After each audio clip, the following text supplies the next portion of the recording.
قافله په لاره روانه وه چې تلله او د یمن نه را روانه وه، د یمن نه جرهم قافله وه، قبیلې نوم جرهم دی. هغې چې وکتل مارغان الوزي را الوزي، یو بل ته یې وی چې لکه دې علاقه کې مارغان څه کوي، موږ خو ټول عمر په دې لاره تلې راغلي یو، مارغان خو هغه ځای وي چې کوم ځای خوراک اوبي، دلته خوراک نشته اوبه نشته، مارغان څه کوي؟ تاسو تکلو کې که چېرته د اوبو ډنډ وي مارغان به راغلي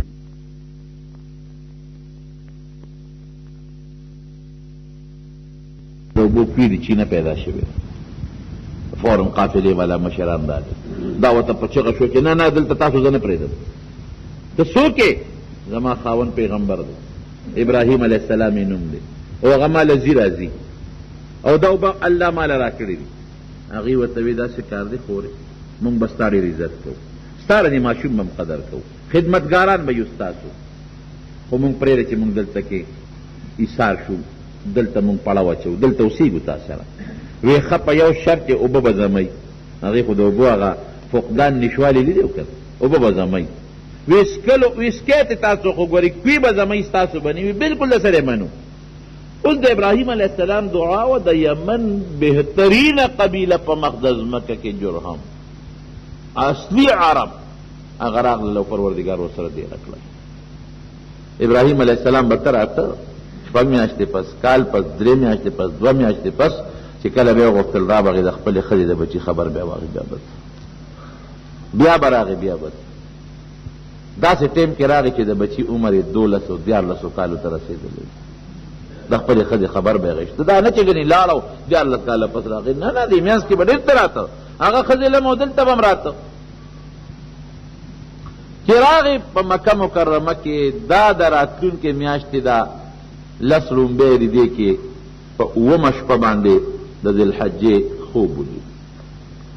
اوس مضبوط بل امتحان راغی، یو نه پس بل امتحان. خوب کې الله ورته حکم کوي چې دا بچی دی حلال کړه، چې راپاڅېده 9مه ورځ ده، خدای په شک کې دی، سوچ کې دی، د پیغمبر خوب ورې وحي، او پیغمبر ته چې الله کوم خوب وښی په هغې یې پوهیږي هم، شک یې نو په دې کې چې دا خوب د الله نه دی او که نه دی، په دې کې هم شک نشته چې دا، خو فکرمند دی غریب، څنګه به بچی حلالو، بچی به تیارېږي که به نه تیارېږي، او دا به کوم ځای ته بوځم، او دا به څه طریقه په دا 8مه شپې بیا خوب ولید، بیا ورته الله حکم کوي چې دا بچی حلالو. په 9مه شپې بیا خوب ولیده، د تاخیر نه کو د الله حکم کې، خو ترتیب ګوري. اوس ښځې ته څنګه حکم بچی دی په کومه طریقه بوځم، وایي چې خال ته خو دې نه راوستو او په دشت و بیابان کې دې پرېښودو، الله مونږ له د اوبو انتظام وکړو، بچی را پیدا کړي، او بچی به څنګه پویوم او دې به څنګه لالوم، دا به څه طریقه وي. بهر کې په دا 9مه شپه چې دا کم خوب ولید، الله ټولې طریقې ورته پړه کې واچولې، پیغمبر دی بچی ته وایي بچی زه چې ځو که د ځنګل ته لاړ شو، چکر ولګو، یو چالم را واخله او تبرګي مبرګي او رسۍ مسۍ به م واخلو، سیل به وکړو، چکر به ولګو، بابا زه چې ځو چې څنګه روان کړي دي، اوس داسې ځای ته یې بوځم چې رانه روم نه تښتي، په زور کالالو چې رو نه تښتي، او دا اواز یې دا مور ورنري کړ، ګران کار دی، الله دې مسلمانو ساتي، چې مور یې چغه ورنري بچی رانه رو نه تښتي، او اوس انتظام برابر کم چې دې څنګه تلي دي، شیطان د انسان په شکل راغلی دی، بی بی هاجرې ته وایي چې خبرې چې بچی درنه کم خوا بوته، وی نه، وی لالی یې بېوقوفه پلار به لږي شي، زوی به حلال کي، او بیا زما د خاوند ابراهیم علیه السلام غوندې پلار، او بیا د اسماعیل غوندې نیازبین او خشته مزېدار بچی، دا عقل مني ما لاله خوری؟ وی نه که نه، ستا خاوند وایي چې ما ته الله حکم کړی دی، دا ټکې وایي، وی چې الله ورته حکم کړی دی زما را طرف نه پکې هېڅ رکاوټ نشته، یو زر زره دی لالي، زه خبیثه د شیطان معلومېږي. چې مینات یې هلته ورسول، نو اوس پلار ودرو، بچې زه خو یو مشوره در سره کوم، ما ته خو انی ارا فی المنام انی اذبحک،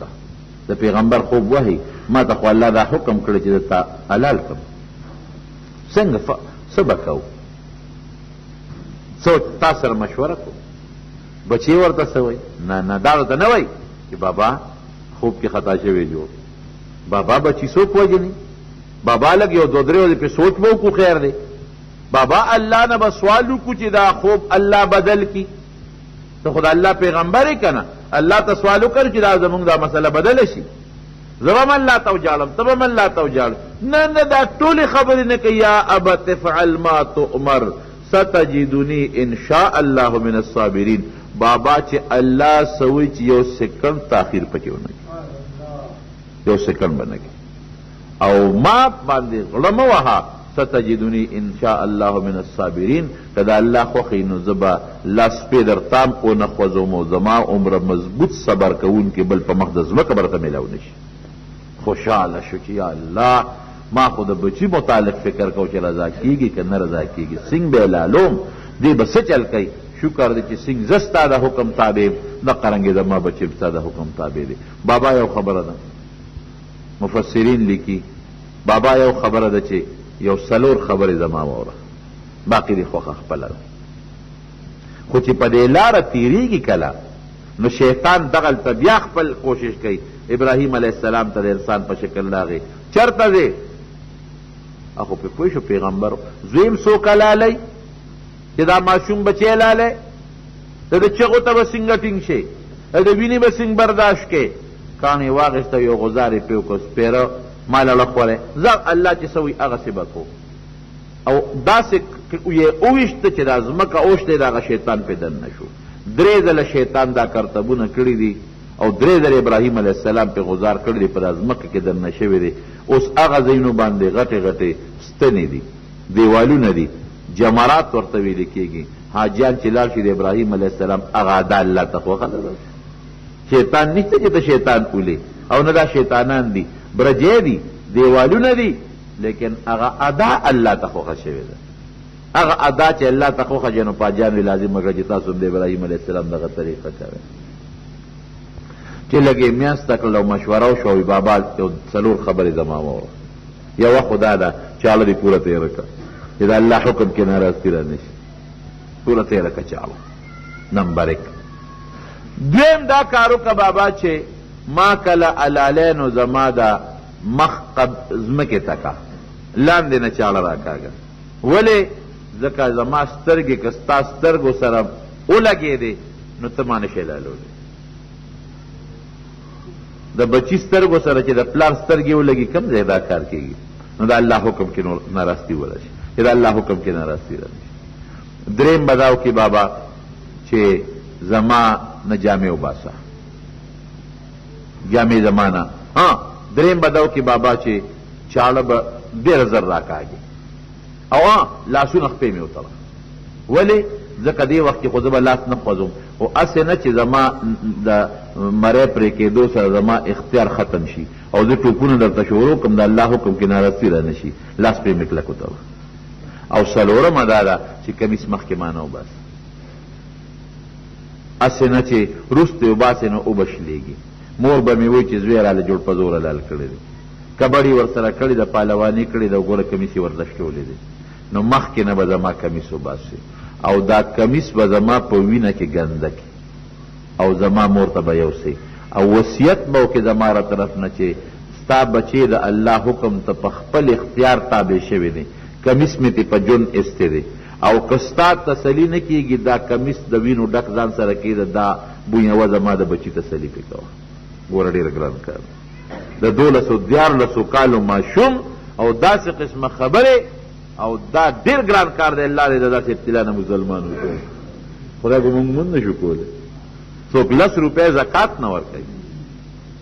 د الله لار کې څوک د ماسپښین په ګرمۍ کې او د سار په یخنۍ کې جومات ته نه ځي د الله ورکړې شوې پیسه کې څوک د الله خیرات نه کوي صدقه نه کوي او دا ابراهیم علیه السلام ته وګوره یو ابتلا نه ده نو بله نه ده نو بله نه ده نو بله نه ده سړی حیران شي ډېره ښه ده کمیس یې تېره هغسې وویستن چې د هغه وصیت و لاس وخپې یې ول همغسې وتړلې څنګه چې د هغه وصیت و او چاړه یې هم هغسې تېره کړه او پړ مخې یې په ځمکه سملو اسیرونو تاسو لږ سوچو کې چې د 14 کالو یو نیازبین ماشوم بچی څوک لاس او پښو نه تړي اسان کار دی که ګران کار؟ ډېر ګران کار دی. چې سمع له فلما اسلما وتله للجبین، چې څنګه سملو او الاوړې سملو او چاړه پې راکاږي. تفسیر خازن نورو مفسرین هم لیکلي چې چاړه کار نه کوي، دې زور لګوي چاړه کار نه کوي. او ته بابا شابه کنه بچی زه څوک یم چاړه کار نه کوي، تا چاړه الاوړې کړې ده، تیره طرف باندې راکاږه. بچی تیره طرف راکاږم خو کار نه کوي، غصې نه چاړه په د ځمکه راویشته. نو هغه چاړه ورته گویا شوه، پیغمبر سره خبرې کوي، دا د پیغمبر معجزه ده. زه ستا ومنم که د الله ومنم؟ زه څوک یم؟ بیا د چاړه تیره کړه، بیا پې شروع کړه. نو الله د بره نه ورته جبریل علیه السلام راولېږه. ونادیناه ان یا ابراهیم قد صدقت الرؤیا انا کذلک نجزی المحسنین. مونږ ظالمان نه یو چې په تا دې بچي حلال کړو، خو ډېر ګران کار دی. بس تا هغه تعبیر پوره کړه، د خوب زمونږ حکم دی پوره کو. او چې کم سړی محسن دی د الله سوچه او کلک تابعدار دی او مخلص مسلمان دی، هغه سره به دقه چل کو. ابتلا به راولو خو کامیابي به ورکو، سختی به پې بیا نه راولو. هغه ځای نه جبریل علیه السلام د جنت نه یو ګډ را په مخه کړی دی. الله اکبر الله اکبر، الله ډېر لوی دی. او جناب مفسرین لیکي چې کم وخت کې چاړه راکاږي په اسمانونو کې فرشتو الله ته تړپکې والی دي. یا الله دا څه کېږي؟ بوډا سپینګیري بس لاس سنګ راکاږي په دې بچي باندې. الله دا دومره وطن پرېښود، مور پلار، دومره ابتلاعات د اور. یا خدایه دا څه کېږي؟ فرشتې ته الله ته تړتکې وایي او چغې وایي. الله ډېر لوی بادشاه دی. ما پرېږدی تاسو خپل کار ته، مونږ ته ووایه چې مونږ څه امداد وکړو. تاسو چې څه امداد کولی شئ وکړئ، لیکن دا زما کار دی. ګډ جبریل علیه السلام رازغلي. الله اکبر الله اکبر. ابراهیم علیه السلام خو چاړه راکاږي، اسماعیل علیه السلام وایي چې بس اوس به زما مری پرې کېږي. لاندې نه چغه وایي لا اله الا الله والله اکبر. زم دا ویم چې الله لوی دی. او دې کې ګډې راوخت مخې ته ورته کېښوده. ابراهیم علیه السلام آواز وکړه الله اکبر ولله الحمد، الله له حمد دی. اسماعیل علیه السلام بچ شو او د هغې په دې باندې ګډ قرباني شو. د جنت نه راوړلې شوې ګډ، هغه ګډ چې حابیل قرباني کړی و د آدم علیه السلام زوی، الله جنت ته رسولو. د مکې چې کم فقراو خلک و هغې باندې هغه غوښې خوړلې، د هغه ګډ ځان سره په خپله راوړي.